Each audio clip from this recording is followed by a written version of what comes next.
Hello guys. അപ്പോൾ നമ്മളിന്ന് ഞാൻ പറഞ്ഞ പോലെ തന്നെ ആ വീഡിയോൻ്റെ ബാക്കിയായിട്ടാണ് വന്നേക്കണേ. എന്ന് വെച്ച് കഴിഞ്ഞാൽ എന്തൊക്കെയാന്ന് സംഭവിച്ചു.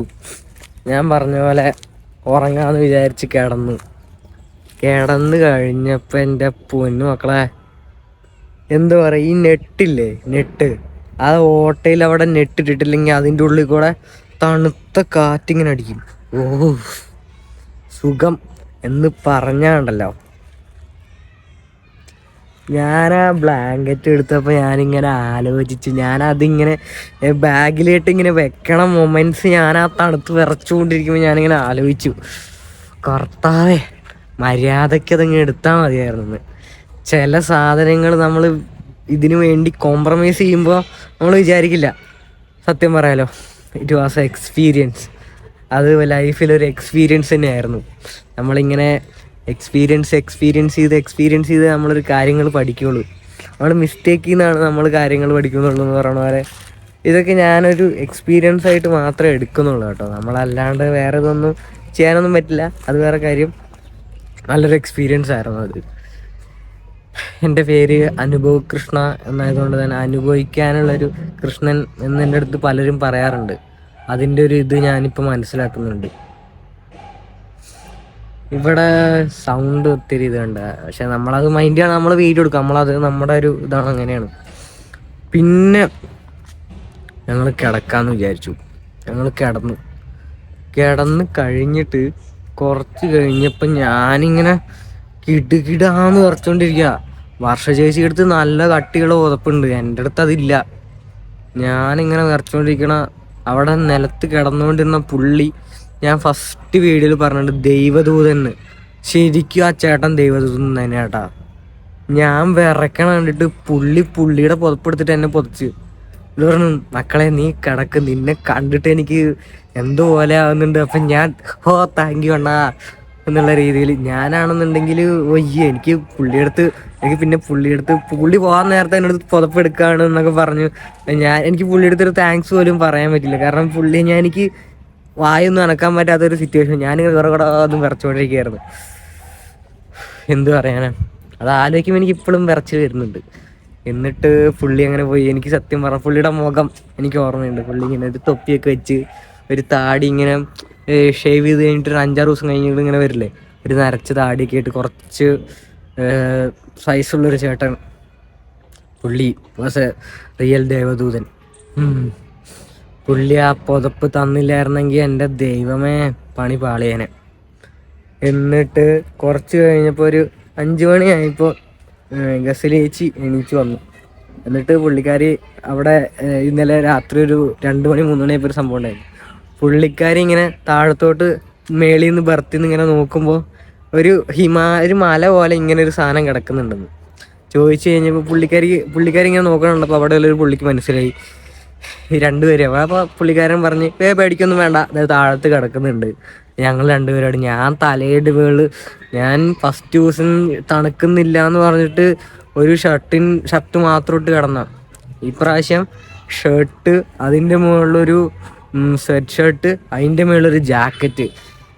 എന്നിട്ട് എൻ്റെ മക്കളെ സത്യം പറയാലോ എൻ്റെ പിത്ത ഇളകി. ഈ സീനാണ്. എന്നിട്ട് പിന്നെ എന്താ ഉണ്ടായെന്ന് വെച്ച് കഴിഞ്ഞാൽ എനിക്ക് പുള്ളിക്കാരി ചായയൊക്കെ മേടിച്ച് തന്നു. ചായയൊക്കെ മേടിച്ച് കഴിഞ്ഞ് സമാധാനിപ്പിച്ചു. പുള്ളിക്കാരി എൻ്റെ അടുത്ത് പറഞ്ഞ്, നിനക്ക് ഉറക്കം വരുമ്പോൾ എന്നെ വിളിച്ചത്, ഞാൻ താഴത്തോട്ടൊന്ന് ഞാൻ അവിടെ കിടന്നോളാം. ഞാൻ പിന്നെ പാവല്ലേ, റെസ്ലിങ്ങിനല്ല ബോക്സിങ്ങിനൊക്കെ പോകാനുള്ളതല്ലേ, അവിടെ കിടന്നോട്ടെ എന്ന് വിചാരിച്ചു. ഞാൻ പിന്നെ എൻ്റെ ദൈവമേ, ഞാൻ മേളിൽ കിടന്നാലും താഴത്ത് കിടന്നാലും എൻ്റെ അവസ്ഥ ഇത് തന്നെയായിരുന്നു കേട്ടോ. ഞാൻ താഴത്ത് കിടന്നുകൊണ്ട് ആ ദൈവദൂതനെ പോലെയുള്ള പുള്ളി എന്നെ വന്ന് രക്ഷിച്ചു. ആ പുതപ്പിട്ട് മൂടി. അങ്ങനെ ഞാൻ 2-3 മണിക്കൂർ എന്നെ പുള്ളി രക്ഷകനാക്കി. പുള്ളി എൻ്റെ രക്ഷകനായി. എന്നിട്ട് ഞങ്ങൾ ചായയൊക്കെ മേടിച്ച് ചായയൊക്കെ കുടിച്ചു. പിന്നെ ഈ ട്രെയിനിൻ്റെ ഉള്ളിൽ കൂടെ കർണാടക ഒരിത് കഴിഞ്ഞ് കഴിഞ്ഞാൽ പിന്നെ ഈ ട്രെയിനിൻ്റെ ഉള്ളിൽ കൂടെ ഒരു വിമൽ, സിഗരറ്റ്, പിന്നെ അങ്ങനെ ഇങ്ങനെ വായിലിട്ട് ചമക്കണ കുറേ സാധനങ്ങൾ വിൽക്കും കേട്ടോ. എനിക്ക് കുറേ എണ്ണത്തിൻ്റെ പേരൊന്നും അറിയില്ല.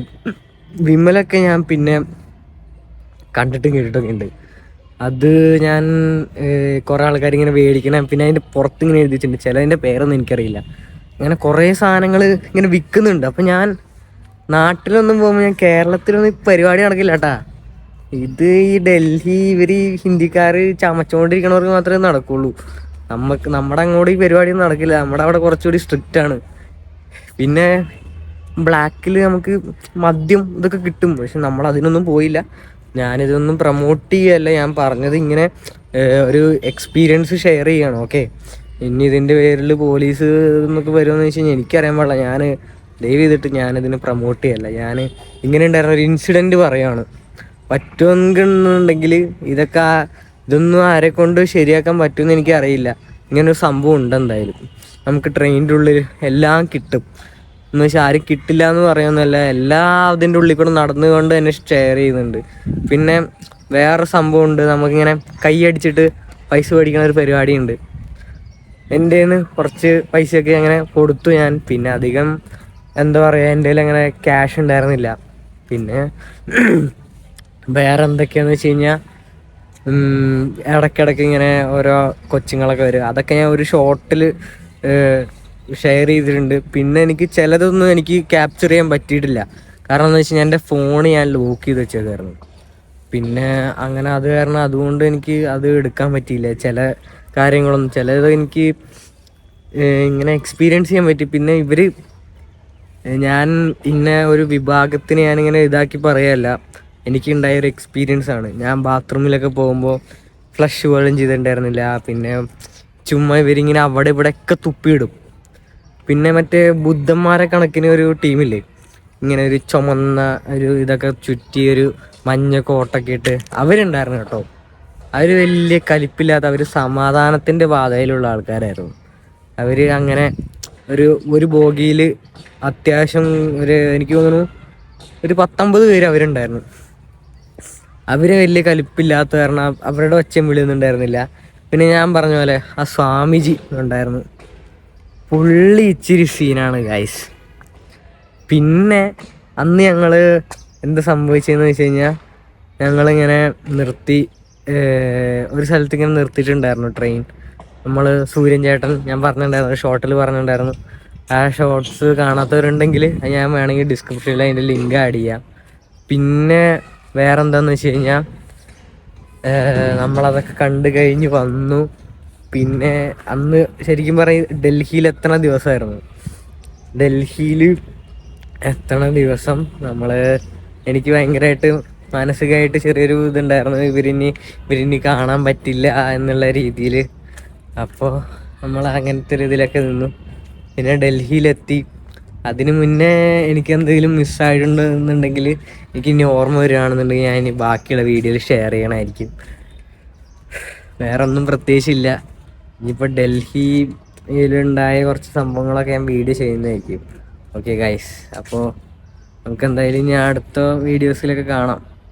ഇതിനി കുറച്ച് ദിവസം, ഒരു 5-6 ദിവസം കഴിഞ്ഞിട്ടായിരിക്കും ഞാൻ പോസ്റ്റ് ചെയ്യണം. Okay, bye guys. അപ്പോൾ നമ്മൾ വേറൊരു കാര്യം ഓർമ്മ വന്നപ്പോൾ അത് പറയാൻ വേണ്ടിയിട്ടാണ്.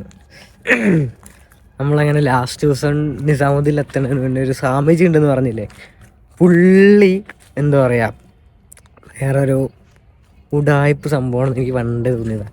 ഞാൻ പുള്ളിക്കാരുടെ അടുത്ത് പറയുകയും ചെയ്തു. അപ്പോൾ പുള്ളി ഇങ്ങനെ ഒരു സാധനമുണ്ട്, ഇങ്ങനെ ഒരു ഓറഞ്ച് കളറിൽ ഇരിക്കും. അതിനകത്ത് ഇങ്ങനെ സിഗരറ്റ് ഇങ്ങനെ നിറച്ചിട്ട് ഇങ്ങനെ ഇടുന്നുണ്ട്. പുള്ളി അതിൻ്റെ ഉള്ളിൽ നിന്ന് ഇങ്ങനെ സ്മോക്ക് ചെയ്യാനുള്ള, ട്രെയിനിൻ്റെ ഉള്ളിൽ നിന്ന്, മീൻസ് അത്ര ആൾക്കാരവിടെ നിൽക്കുകയാണ്. പുള്ളി അതൊന്നും മൈൻഡ് ചെയ്യാണ്ട് ഈ സാധനം ഇങ്ങനെ എടുത്തിട്ട് സിഗരറ്റ് പോലെ ഇതൊക്കെ വിൽക്കുന്നുണ്ടെങ്കിലും ആരും നമ്മളങ്ങനെ കാണിച്ചങ്ങനെ സ്മോക്ക് ചെയ്യുന്ന പരിപാടികളൊന്നുമില്ല. പക്ഷേ പുള്ളി ഇതെല്ലാവരും കാണിച്ചിങ്ങനെ ചെയ്യുന്നുണ്ട്. എന്നിട്ട് ഞാനും പിന്നെ ഗസിലേക്ക് ചോദിച്ചു, നമുക്ക് നോക്കാം ഇതെന്താ സംഭവം എന്നറിയാം. പുള്ളി എന്തായാലും ഇങ്ങനെ കാണിക്കുകയാണല്ലോ. അപ്പോൾ നമ്മളിങ്ങനെ നോക്കി കുറേ നേരം ഇങ്ങനെ ഇരുന്നു. പുള്ളി ലാസ്റ്റ് ഞങ്ങളുടെ നോട്ടം കണ്ടിട്ട് പുള്ളിക്ക് മനസ്സിലായി ഇത് കത്തിക്കണം നടക്കില്ല. എന്നിട്ട് പുള്ളി അവിടുന്ന് ഇറങ്ങി പുള്ളിയുടെ ഒരു ഫ്രണ്ടിൻ്റെ അടുത്ത് പറഞ്ഞു, നമുക്കിത് ഇവിടുന്ന് കത്തിക്കാൻ പറ്റില്ല, നമുക്ക് പോകുമ്പോൾ ഓട്ടോ നിന്ന് കത്തിക്കാമെന്ന്. ഇവിടെ അത്രയ്ക്കും ഇതാണ്, മീൻസ് ഇവിടെ അങ്ങനൊരു പ്രശ്നമില്ല, മനസ്സിലായ? ഇവിടെ ശരിക്കും പറഞ്ഞു കഴിഞ്ഞാൽ നമുക്കിപ്പോൾ സിഗരറ്റ് വലിക്കാനോ എന്താ പറയുക, അങ്ങനെ ഈ വിമൽ ചമച്ചിടാനോ അങ്ങനെ ഇതൊന്നുമില്ല. എന്ന് വെച്ച് കഴിഞ്ഞാൽ ഒട്ടും വൃത്തിയില്ല എന്ന് തന്നെ പറയാം. ഇപ്പം ഞാൻ എക്സ്പെക്റ്റ് ചെയ്തൊരു ഡൽഹി അത് ഇങ്ങനെയല്ല ഗൈസ്. എൻ്റെ മനസ്സിലെ ഡൽഹി ഇങ്ങനെയല്ല, അത് വേറൊരു ഡൽഹിയാണ്. ഇവിടെ എന്ന് പറഞ്ഞു കഴിഞ്ഞാൽ ഒരുവിധം എന്ന് എൻ്റെ അടുത്ത് പറഞ്ഞ കുറച്ചങ്ങ് സിറ്റിയിലോട്ടൊക്കെ മാറിക്കഴിഞ്ഞാൽ കുറച്ചുകൂടി വൃത്തിയുണ്ട്.